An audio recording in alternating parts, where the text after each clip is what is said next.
30 years ago this week, a revolution began in the audio market. With Sony's launch of the TPS L2 Walkman in Japan on July 1st, music was suddenly portable. Aside from its size, the player had several features that were innovative for the time, including dual headphone sockets, volume controls for the left and right audio channels, and the distinctive orange hotline button on the top that faded the tape output and engaged a microphone so the listener could talk to someone nearby without stopping the music or taking off their headphones. The design and much of the mechanics of the TPS L2 was based on the TCM 100 that came out a year earlier.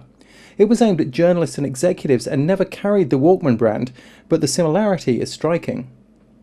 In 1981, the WM2 was introduced, notable for its improved styling compared to that of the earlier model.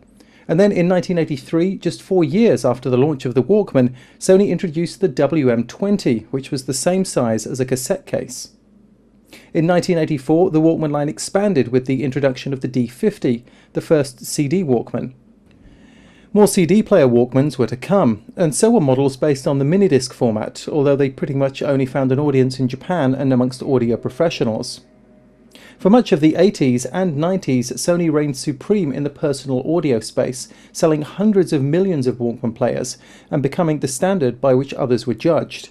But the arrival of digital music changed things.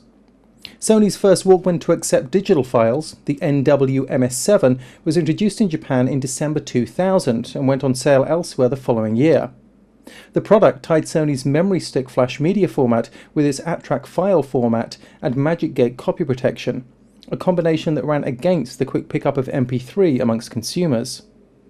Apple's entry into the market in 2001 with the iPod was the first step in what would be a short journey to replace Sony as the most fashionable brand name in portable audio. In recent years, under CEO Howard Stringer, Sony has been attempting to reinvigorate its Walkman line, and sales have been rising. Sony sold 7 million Walkman players in its last financial year, up from 4.5 million in 2006, but the poor economy will likely cut that to 6.3 million this year. Sony's latest flagship model, the NW-X1000, packs noise cancelling, a bright touchscreen display, mobile TV, and the ability to surf the internet and watch YouTube videos.